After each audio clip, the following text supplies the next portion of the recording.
someone wrote an email or a post online that basically said if you took 21 million Bitcoin and divided it over the value of everything, $10 million would be basically the number that they came up with for one Bitcoin. Holy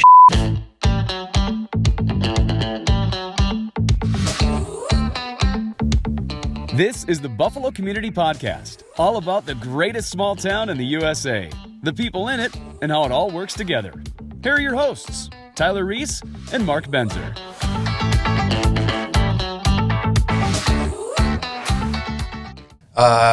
Episode number... Somewhere in the low hundreds. Somewhere in the low hundreds. Awesome. I'm really excited about this one. That's something a guest I've been wanting to have on for a while, and we were able to get our schedules to coordinate. We have with us Buffalo High School graduate, class of 2001. Class of 2001. Dentist out in Eagan. Delta Dental. Delta Dental is actually an insurance company, but Thanks for doing your research, Mark. it's actually Denmark Dental. We just moved. Delta Dental. I'm dealing with them right now because my daughter's getting braces. It's fun to deal with. Top of mind. I'm sorry. No, we were on Denmark Avenue as early as August. Yeah. And we just moved into another location, but the practice had been in Eagan for 40 years, almost 40 plus years now. I think it was the second dentist in Eagan. And when Dr. Casper moved the practice to off Denmark Avenue, that's how it got the name. And we toyed around with changing the name, but we realized that in Eagan there's a bazillion dentists, so all the normal names are taken, so we just kept the name, and it's going great. Dr. Brandon Helgeson, ladies and gentlemen. But it's like a real doctor. No, it's not. Okay. Totally it's not. I thought about that. I was like, I'm going to get it in there. I said, I'm not going to hold back on that stuff. So we put out a question of who knows stuff about crypto. Yeah. I want to, because you said you guys have to rein me in. We could talk about this a lot. I kind of want to jump right to it. One, that's your connection to Buffalo, but let's crypto. Crypto is really interesting. Where do you start? So I actually found out about Bitcoin in 2010. So Bitcoin was created by an anonymous somebody named Satoshi Nakamoto. Yep. Anonymous still to this day. The first Bitcoin, the Genesis coin, was mined in 2009 in Florida somewhere. So this is a real person. Don't know who it is. It's actually good because everything about Bitcoin is about decentralization. Nobody's in control of it. Nobody can be in control of it, and that's what gives it most of its power. So I would say I was trying to think of my way out here. Where did I get exposed to the ideas of money and what does money mean and all that? It was probably I read a book called Meltdown when I was in dental school, and it talked about the housing crisis in 2008, 2009, 2007, whenever it was. And it introduced the idea of sound money policy and what does that all mean? And then that took me down the rabbit hole of history and how gold and silver seem to be what we keep going back to when humans screw everything up. And humans screw... Quite a hot topic these days. Humans screw everything up, and it's just the fact that that's the way we are. We like easy solutions to things, and short-term gain is much harder than long-term gain. And so I started to listen to a lot of people who were, you refer to them as gold bugs, and they're people who were just fully into sound money principles, which, America had been on somewhat of a sound money principle up until 1971.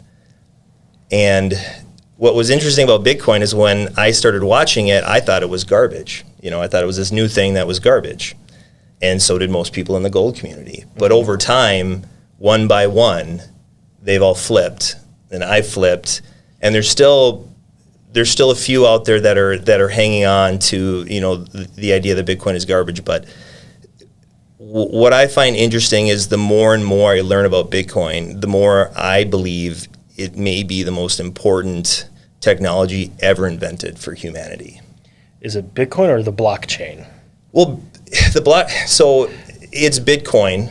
So I want to make it very clear, none of this is financial advice to anybody. You've got to make your own decisions, and it's the wild, wild west. And I will say that for me, Bitcoin is the only thing that I care about in the crypto universe. I believe in it fully. I think the philosophy is great, and I think it is the first time we've had a real solution to money in the history of mankind. A quick question for people who don't. I mean, the philosophy of money. Philosophy of money, yeah. Condense that in 2 or 3 sentences. Well, I can't condense it. I can tell you there's principles of money so you have scarcity. So scarcity means there's more demand than supply. So we wouldn't say oxygen is scarce, right? Because, maybe there's some parts of the world where it's hard to get good oxygen, but sure. Or, the cleanest oxygen. It needs to be durable, means it needs to hold up over time. It needs to be a store of value, so you don't want it to lose money. Or you spend a tremendous amount of energy. I mean, the equipment here for this podcast, what you do for work, what you do for work, what I do for work. I want to take all that energy that I put into what I do, and I want to store it somewhere where it's not only going to hold its value, but it's going to gain in value over time. Sure. Most people don't know this, but I think 80% of all the U.S. dollars that have been brought into existence have been brought into existence in the last 2 years. That should terrify everybody. But, we weren't taught about any of this stuff in school.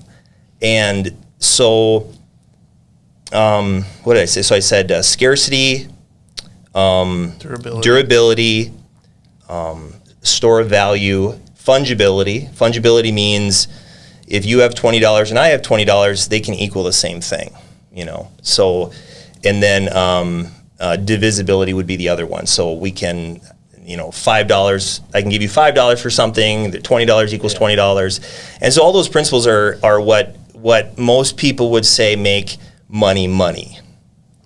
And, gold had been used when the pyramids were built. And people keep going back to it. Why? Because every other attempt at replicating it fails. And I think there's been 7, 8, there's probably more than that, but they all fail. And they all fail, and they will all fail just given enough time. Right. What's hardest for people, I think, with Bitcoin, there's 2 things. One is, you're brought up in a culture where you aren't exposed to ideas, paradigm shifts, paradigm changes. We don't see them very often.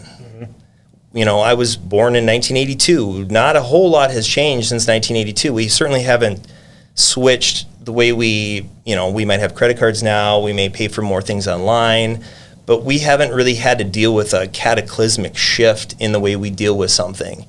And so you don't have a lot of experience challenging your own thoughts on, okay, this is the system we live in, but I think it's inevitable. I think given enough time, that's why Bitcoin is volatile in the sense that its price in US dollars goes up and down in a wild sense. But I don't really care about that anymore. Because most people are still used to the US dollar and not Bitcoin, right? You mean the volatility? Yeah. Well, and is that why? No, I think the volatility is because it's still in price discovery, and people are very emotional about money, as they probably, you want to get to the point where you're not emotional about, but it's hard, It takes, we do everything so we can have a decent life and take care of your family and your kids. But the volatility comes from, I think a lot of people are in the crypto world to try to make it rich quick. I mean, you see all these different coins out, which I think is a disaster. I think people who want to, you hear about somebody making, a ton of money with a $50 investment, and that's, and honestly, you experience that run up of some coin. It's exhilarating. I mean, it's like a drug. You get very excited about it, but then there's the other side of it too, and then there's leveraging where you can go 100 to 1 on a Bitcoin, and if it goes, you can get liquidated. And so there's a lot of this, there's a lot of just immaturity in the investing in crypto, and I would say, again, for myself, I know, well, I don't, it's a constantly, I do a lot, I'm still learning about it because it is a hard thing to learn. So that's the other thing. It's very difficult to wrap your head around it. Yeah. But how it matches up with those ideas of sound money is There's only 21 million. There will only ever be 21 million. It's a closed computer network that people have tried to, like, there was a fork, and that just means that, there's a program and someone thought they could make the program better. So they branched off. That was called Bitcoin Cash. I can't remember when that was, 2014. There was a huge argument over what Bitcoin should be, and it broke off. Well, Bitcoin Cash has kind of fallen off, and Bitcoin keeps running. And it's scarce. It's gonna see, this is where it gets complicated. So you got to talk about miners. You got to talk about nodes. You got to talk about halvings. You got to talk about. One interesting thing is when you take the amount of users that use the internet from its inception. So you start when the internet was created to, you match up those timelines. There are more people now that own Bitcoin than were using the internet on the same time frame. It's just a matter of time, and that's when you can stop caring about, Bitcoin's down 5% today, or it's down 50% or 90%, because it's happened a lot, and it, regardless of what your long-term beliefs are about it, it's still terrifying. It's terrifying. Yeah. Some of the other advantages of Bitcoin is you can be your own custodian. That is something you can't do pretty much anywhere else unless you want to hold money in your safe. Part of the reason why gold is not great is it's not very portable. Right. So what the U.S. government did... Can't really go get a coffee with them. Yeah. Well, how do you... you scrape off a little gold. Some shavings. So that's what the U.S. government did by making money tied to gold. They say you could take this $20 bill, it represents that. So that's a really great system, because now you have a very portable money that is tied to something sound, something real. And... for the people that say, well, is Bitcoin real? That's a great question, because I think it is, in a sense that it's a technology, and the further you go into the technology, you realize that this is unstoppable. The only way to stop Bitcoin from working is to basically shut off all the power on the earth. So the way I would... Which would also be terrifying. Which would also be terrifying, then who cares if you have Bitcoin or not? We're all dead. But so that's where the network really is the power. So the Bitcoin network is composed of individual actors. Nobody's running this game. So how did it solve the problem of money? Well, the problem of money has been, we've never had something with a constant value, or a constant, a set. With gold, we can always find more gold. Yeah. And there's reasons why some commodities are better than others. And again, it's probably far too into the weeds to talk about. But Bitcoin, we're never going to have more Bitcoin. It's 21 million. That's it. Elon Musk will probably in 10 years be mining an asteroid and bring so much metal back to Earth that everything's going to be, it's not going to matter. Because the more gold you have above ground, the less valuable it is. Yeah. So, the network, the miners. They're called miners because it's the easiest way to compare it to something else. Sure. Gold mining, but they're really packagers, is what they are. So. So the blockchain, we can talk about that. The blockchain is a open ledger that everybody can see. Every transaction that's ever happened on Bitcoin is in that ledger, and it's public. Everyone can see it. Mm-hmm. The blocks get packaged every 10 minutes or so, and then what the miners do is they verify it's math, so they're confirming that all the transactions make sense. It's equal on one side, equal on the other. They package it, and they're actually competing with all the other miners to solve the puzzle to make that next block that gets attached to the blockchain. Sure. And the one who does that gets rewarded in Bitcoin. So when you buy Bitcoin on an exchange, you're buying Bitcoin that's already been mined. All the new Bitcoin is given to miners along with all the transaction fees that happen within that block. So, this is like so super high level. Where are the the ones that have already been mined. Mm-hmm. The creator, does he have the rest of them, and he's rewarding them? Yeah, I don't have the answer to that question. No, they're in the program. They're in the design of the system. Sure. And it gets harder and harder. So the other nice thing about Bitcoin is the mining reward gets cut in half about every 4 years. So now you have a deflationary supply with an increasing market acceptance, and this is happening far faster than I thought it would. I probably got onto this idea around 2017, 2018, where I thought, okay, this is really interesting, but I didn't think it would happen this quick. As far as institutional adoption, there's senators that are into it. I think Ted Cruz bought $50,000 worth of Bitcoin, and there's this. You hear athletes taking pay in Bitcoin. You have Wyoming. I might be getting this wrong. I think it's Senator Loomis. She's trying to basically make it the mining capital of the world. You have the president of El Salvador who has legalized Bitcoin. Yeah, and that's, to me, that's game over. It's the time to stop Bitcoin was a while ago. It's just a matter of time before it's just a matter of time before it's it. Yeah. So I've heard people talk about how Bitcoin is, until people are spending it. People talk about the world's most expensive pizza. Sure. Right? That was paid for with Bitcoin, and that was the equivalent of X amount of $300 million. $300 million pizza that they purchased. Yeah. Is that a key to the future of Bitcoin, knowing that it's not going anywhere, or not knowing, but having strong feelings that it's here to stay? Yeah. Is it going to be more important that it becomes a regularly traded? Yeah, I mean, I think so. The challenge with it is there's always going to be transaction fees, because that's what powers the network.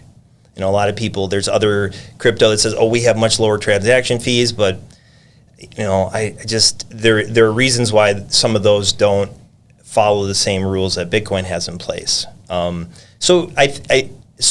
Yes, the answer is yes. I think it does help its credibility.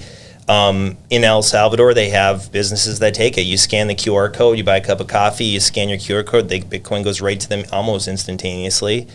And this is one I don't fully understand. I've been listening to a few people talk about it, but I think Bitcoin will be the ultimate store of value. So what I would say what I'd ask both of you guys is, if you had, let's say both of you had, $5 million of net worth, and said, I want to save this for my grandkids, what would you do with it? That's the problem we have in an inflationary world, is that, I don't want to put my energy that I've spent where I've received money and store it in something that gets dissolved over time. Mm-hmm.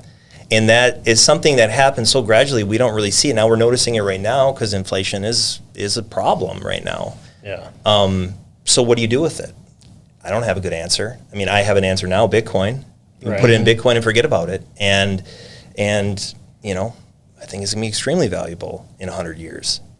What do you think it's going to be? So that's a great question. Someone wrote an email or a post online that basically said, if you took 21 million Bitcoin and divided it over the value of everything, $10 million would be basically the number that they came up with for one Bitcoin. Holy shit. So basically, yeah. Sorry. Yeah. No, and again, I believe in this so strongly, but I think you always gotta allow yourself to say, okay, what if I'm wrong about this? Because you can't get so into your little bubble that you live in that you can't question it. You can't. Right. Yeah. Mm-hmm. So, but it is very interesting that it's as valuable as it is, and it's being talked about at the level it is. And, most people don't realize that there's probably 6 or 7 countries that had over 40% inflation this year. And there's some, I can't remember the country that was having just basically they weren't using their money anymore. What are they going to do? Yeah. So it's an off-ramp now. And when you get one country using it, like El Salvador is using it, now you have competition. So now, is it worth it for a country to say we're banning this? I mean, China banned mining. The hash rate went way down. It took a while for it to build up somewhere else.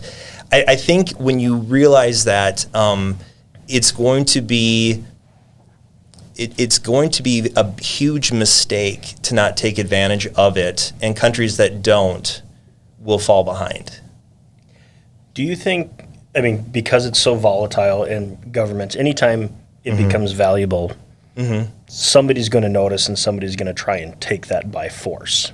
Yeah. Look at Russia, Ukraine. Yeah. Now we're diving into there, but all of a sudden they're like, ooh, Bitcoin, we should probably squash all these people and just take it. I mean, And that's what they did in 1933. Roosevelt made it illegal to hold gold, and basically you had to turn it in, and then he remarked it from like $22 to $35. So that's, it's history. It's history, and you're right. So there's basically two ways to hold Bitcoin. One is on an exchange.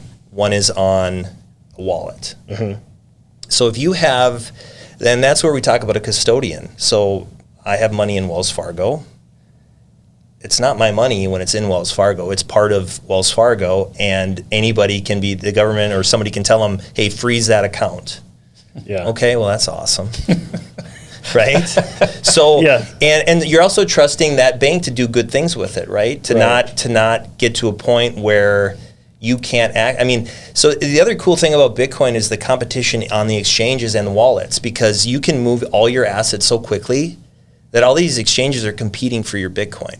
And the wallets are too. Let's say someone comes with a brand new idea somewhere, like, wow, that exchange is amazing. I can literally take all my Bitcoin off that exchange, send it over to the other exchange, and it's there now. And that other exchange can't do anything about it. Now try taking all your assets out of your current banking that you have and try moving it somewhere else. So the amount of paperwork, the amount of questions you're going to be asked. Sure. And again, I'm not saying that people should be doing any of this, but you start to realize that, boy, if I can have my own on my own wallet, so then you can have, so the wallets are either a hot or a cold wallet. A hot wallet is, it's still basically on a program on your phone or on your home computer, and then you can go cold and have different things that have to be involved with transactions as well for added security. So it's really quite interesting. So you can own your own money. So if you are in an area where, a more powerful country tries to shut you down and shut down your banks, but you have your Bitcoin on your phone, well, they can't do anything. What's the thought on taxation of it? I mean that's kind of the got to the pay thing your taxes.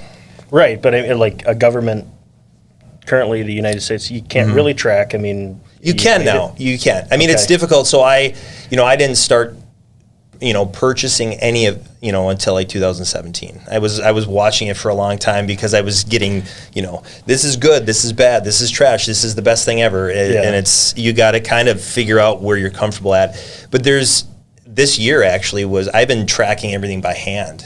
I try to follow the rules, even though some of them I don't like. You still follow the rules. Yeah. And I actually use something called TaxBit. And TaxBit is a program that you can load your transactions into it, and it'll tell you how much you owe in taxes. Otherwise, you had to do it by hand. So this is a part of institutional improvement involvement, and there's probably 12 different programs that do this. So you can load up, I've only used Coinbase and Gemini to purchase. So you basically upload your transactions, and they'll tell you what you owe. Sure. Are you paying?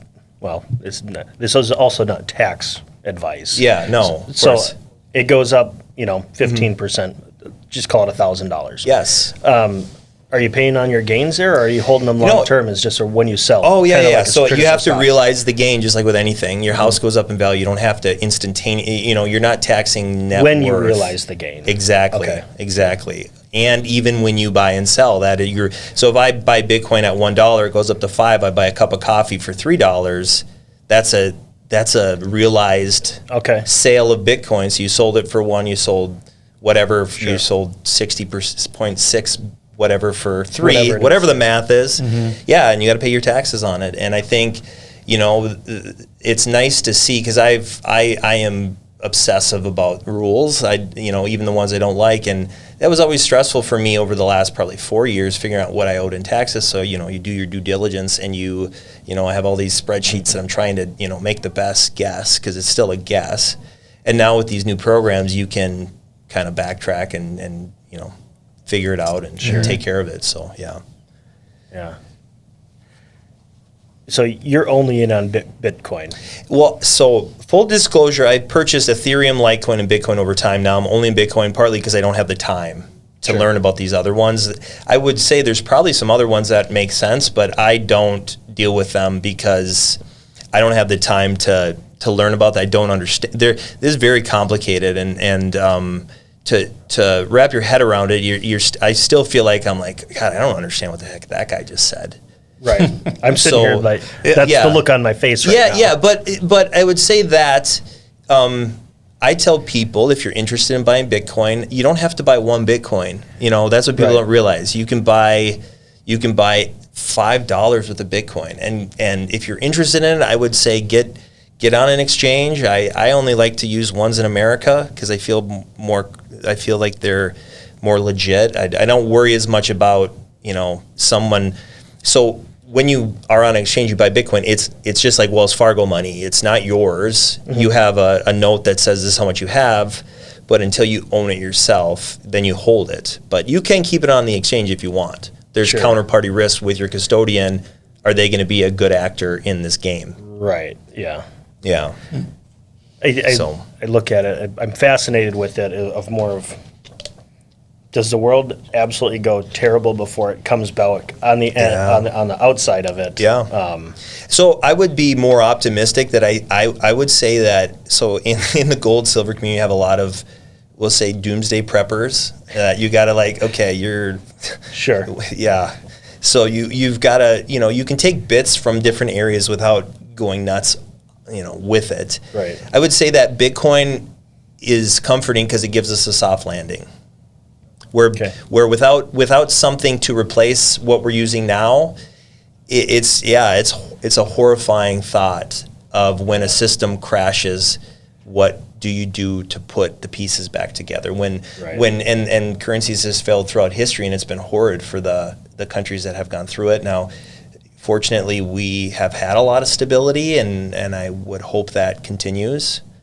But given enough time, these things will happen, and it's just what do you do next? And so I think that's what you're seeing with some countries. They now have an off ramp. They can, El Salvador's two currencies are the U.S. dollar and Bitcoin. Yeah. Those are their two currencies, and so the businesses there take it.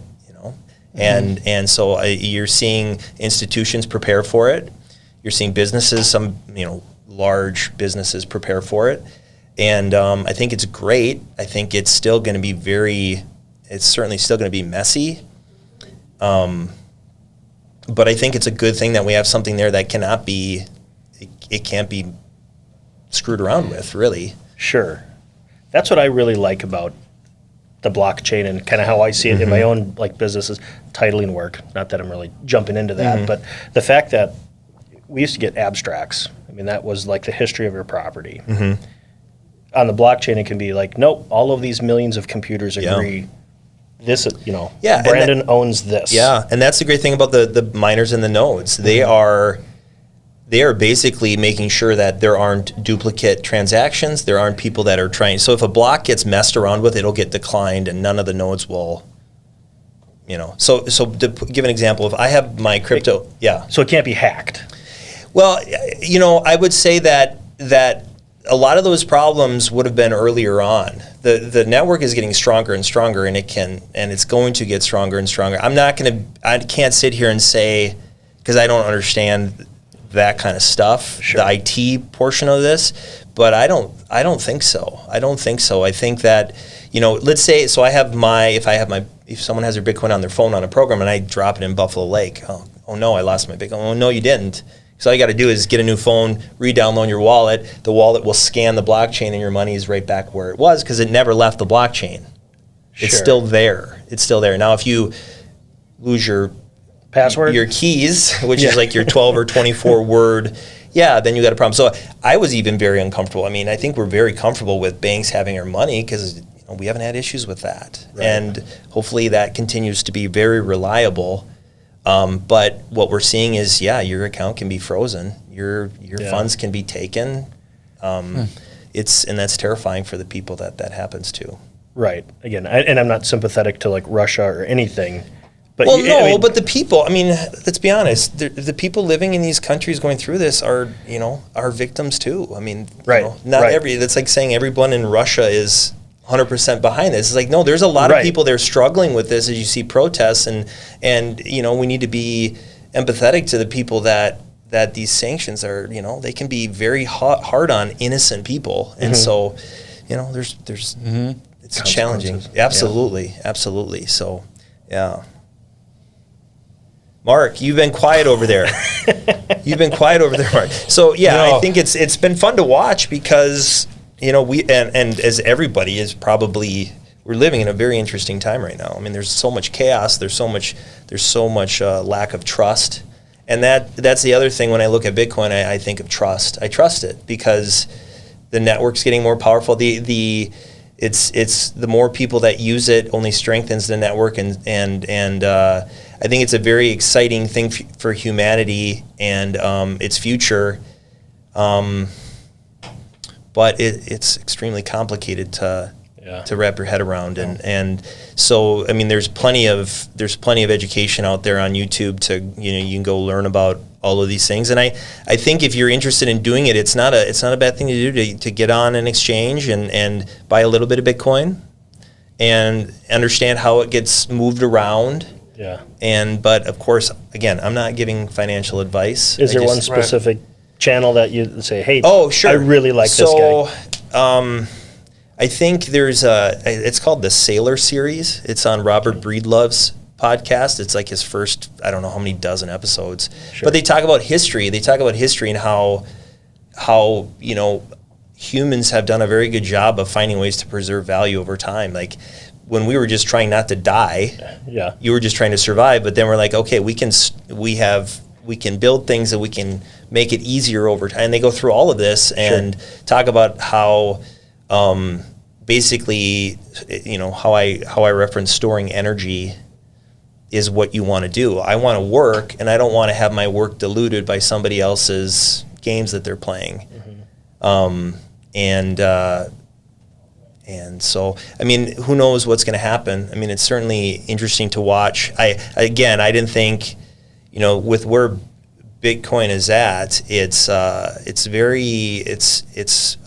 like I said, I didn't think we'd be as far along on and maybe it's because of the chaos in the world that has, brought this idea in a little bit clearer to a lot of people. But I wouldn't, I have early on when I started investing with Bitcoin, it's the same philosophy if I'm playing blackjack. If I'm going to a casino and I'm playing blackjack and I bring $100 and I say I'm going to play blackjack, my mental commitment is that this $100 is gone, right? And I'm going to go have fun. I'm not going there to make this $500 because if I don't, I'm. Right. It's not fun. So for Bitcoin, for me early on was I'm going down with this ship. Let's see what happens. Sure. And so you take the amount of money you're comfortable with, and then as you get more and more comfortable, and honestly, the farther down the rabbit hole I've gone with this, the more passionate and calm I am about it. I have a personal question. Oh boy! As we wind down, would you be comfortable sharing what your cheapest Bitcoin is? Oh, sure. You mean like what was the cheapest I ever bought it for? Sure. Man, I wish I could say like 4 cents, but that's not true. When you said you were like interested in 2010, I'm like, holy crap! So we're a billionaire here. No, God no. Well, so of course you fantasize about that, right? Yeah, right. But I will tell you, this is the way I work. So let's say I would have bought there was a website that literally gave you like 1,587 Bitcoin just by like going on their webpage or something. I mean, it was so ridiculous. They were just trying to get it out. And I was like, man, could you imagine that? Could you imagine if you had all that? It's like Apple stock or Amazon but you would have stock, sold it. You would have sold it. Right. Who would have held it from 0.0003 to... You sold it when it was 4. You would have sold it when it was 0.01. You would have sold it when it was 0.06, and then you would have watched it, and maybe the conviction to think that at that time it was going to be worth almost 40 grand or went up to $67,000 is just absurd. Yeah. It just doesn't happen. And I was watching it. I remember, I think it went up to like $1,200 and then came down to like the low was like 127. And I was like, yep, this is garbage. It's true. It's garbage. Sure.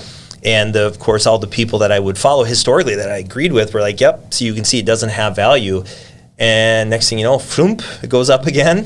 And then it crashes and you're like, what the heck's going on? And then you realize this is human investing emotion. It's hilarious to watch, and I feel it still today. When Bitcoin's at its peak, that's when my strongest urge to buy it is. And it's the total opposite of what it should be. Right. I'm like, oh my God, it's going to keep going. I got to buy it. And then when it goes from 67 to 32, you're like, oh my God, I feel like I should sell this right now. And so that's why you get these spikes that go crazy, and they say the FOMO, right? The fear of missing out. And I think as you plot Bitcoin on a logarithmic curve, so that's an asset that has exponential growth. Mm-hmm. You see diminishing returns, and you see a longer cycle. And over time, that high and low is going to get more and more compressed as it becomes a more mature asset. But it's still in total price discovery, and it's an unfettered market. Well, I guess there are people with a ton of Bitcoin that can, manipulate it. Sure. I don't fully understand that, but that's what the claim is. But it's a market. I mean, it's an asset that is it's out there, and you can buy it, and you can sell it, and you can see what happens, and it trades every second of every day. Yeah. And it's just it's really cool. But yeah, that's fantastic. I would have to have this conversation 50 times a year. And to your point of like, go buy $5 worth, go buy $10 worth, because I mean, how many times have you had a blockchain conversation with somebody? Yeah. I mean, weekly? Well, I get people. I remember I got a Facebook. This is a funny story. I got a Facebook. Dr. Helge I actually talked with a patient yesterday about it, because he I could tell he was in that mind space. But my uncle on Facebook messaged me about it, and after the second question, I said he got hacked. This is how you get messages from people. And so I'm like, okay, you've been. So then I text my uncle, and I'm like, you've been hacked. He goes, no, that was me. And I'm like, oh my gosh, and we end up having an hour conversation about cryptocurrency. Yeah. And we've talked about it before. Yeah. It's, my friends who I'm around know that I tend to talk about these things to I'm sure a great annoyance on their part. And fortunately they understand me well and know that that's okay. And but I think it's something to learn about. It's a great way to kind of try to understand the world as it works. We like to we always think we're smarter. Like oh yeah, the Roman Empire fell. We're smarter than them. Well, there's natural rules that we can understand by looking at history, just like gravity, Yeah. Mm-hmm. And we keep going back to them because humans screw everything up. And so, I guess we can wrap it up with this. I would say Bitcoin is a robot that's going to make sure we don't screw it up, because we can't. And the individual value of it, people have to trust it. People have to go to it. It doesn't have any utility in like gold. I can use it to make a gold crown for somebody. Doesn't have that kind of value. But the technology is an extremely valuable program that enough people have already adopted, and the network grows stronger daily. I mean, you could download a program to run a node on your phone, I think. And again, IT questions I'm not great at, but it, the nodes protect the network. They will kick off a block on the blockchain that isn't right. And unless 51% unless someone could basically run 51% of the network, they can't take it over, and now that'd be impossible. Right. Sure. I don't think this is going to be our last conversation with you, because we didn't even touch on the fact that you're a Gopher sports fan. Oh man, row the boat, row the boat, baby. All of that. We could talk about wrestling for a long time too, but I think this is here. One, we want you on again. At some point. I would anytime. But for the Buffalo Community Podcast, I'm Tyler Reese. I'm Mark Benzer, and I'm Helge.